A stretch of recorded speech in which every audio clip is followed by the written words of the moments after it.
Fix deposit को कराते होंगे लेकिन नहीं जानते होंगे क्या है एफडी लेंडरिंग। अब जानने में देर नहीं करें। एफडी लेंडरिंग करने पर निवेशक को अपनी एफडी बुक करने के लिए बेहतर समय या ब्याज दर में उतार चढ़ाव का अनुमान लगाने की आवश्यकता नहीं होती है। बैंकों की ओर से फिक्स डिपॉजिट पर 7% से 9% तक का सालाना ब्याज ऑफर किया जा रहा है। इसके चलते बहुत सारे लोग इन दिनों अलग अलग टाइम फ्रेम में एफडी करा रहे हैं। अगर आप भी एफडी कराने की सोच रहे हैं तो क्या आप एफडी लेंडरिंग के बारे में जानते हैं? अगर नहीं तो अभी देर नहीं करें। यह जानकर न सिर्फ आप एफडी के जरिए अधिक कमाई कर पाएंगे बल्कि जरूरत पर आसानी से पैसों का बंदोबस्त भी कर पाएंगे। तो आइए जानते हैं क्या है एफडी लेंडरिंग और क्या है इसके फायदे। एफडी लेंडरिंग क्या है? एफडी लेंडरिंग कई एफडी में निवेश करने का तरीका है। इस विधि में निवेशकों को सलाह दी जाती है कि अगर वह 5 लाख रुपए का एफडी कराने जा रहा है तो उसे एक एफडी में ना कराए, वह इस रकम को 5 अलग अलग एफडी में कराए, यानी 1 लाख रुपए के 5 एफडी कराए। दूसरे शब्दों में कहें तो एक लंबी अवधि के एफडी कराने के बजाय अलग अलग टाइम फ्रेम की एफडी की एक श्रृंखला में निवेश करना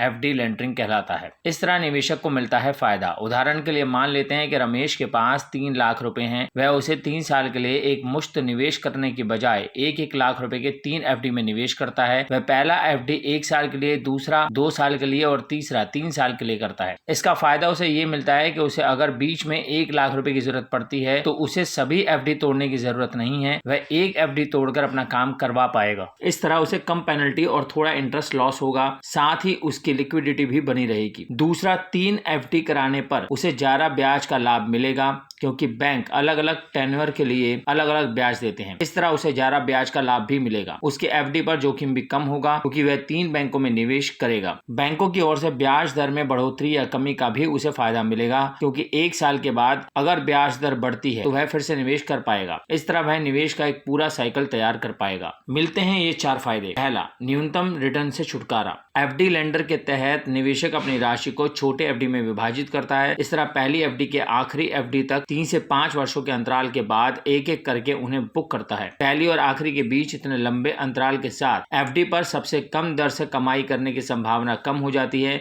निवेशक को शानदार रिटर्न मिलता है। दूसरा, ब्याज दर घटने या बढ़ने के टेंशन से मुक्त। एफडी लेंडरिंग करने पर निवेशक को अपनी एफडी बुक करने के लिए बेहतर समय या ब्याज दर में उतार चढ़ाव का अनुमान लगाने की आवश्यकता नहीं होती है। वह इससे टेंशन फ्री हो जाता है क्योंकि कुछ एफडी कम दरों पर बुक किए जा सकते हैं और कुछ उच्च दरों पर बुक किए जा सकेंगे। इस तरह निवेशक को नुकसान होने की संभावना नहीं के बराबर होती है। तीसरा, सर्वोत्तम ब्याज दर मिलने की उम्मीद। बैंकों द्वारा दी जाने वाली ब्याज दर अलग अलग अवधि में अलग अलग होती है। आमतौर पर फिक्स डिपॉजिट का सबसे अच्छा रिटर्न लंबी अवधि की एफडी पर मिलता है, यानी 3 से 5 साल। चूंकि एफडी लेंडरिंग आपको समय समय पर तरलता प्रदान करता है, आप अभी भी 5 साल की लंबी अवधि के लिए अपनी सभी एफडी बुक कर सकते हैं। इसलिए अपनी बड़ी एफडी को कई छोटी एफडी में विभाजित करने के बावजूद सीडी आपको बैंक की उच्च ब्याज दर का लाभ प्राप्त करने के लिए लंबी अवधि के लिए जाने की अनुमति देता है बिना नुकसान के तरलता। एफडी लेंडर का एक लाभ ये भी है कि आपको नियमित रूप से लिक्विडिटी मिलती है। अगर आपने लंबी अवधि के लिए एफडी बुक की है और इस बीच में पैसे की जरूरत है तो आपको अक्सर एफडी को नुकसान में तोड़ना पड़ सकता है। एक सीडी में राशि को छोटे छोटे भागों में विभाजित किया जाता है जिसमें प्रत्येक भाग अलग अलग समय पर परिपक्व होता है। यह आपको उनकी अवधि के बीच में आपकी एफडी को तोड़े बिना कई तरह की तरलता प्रदान करता है।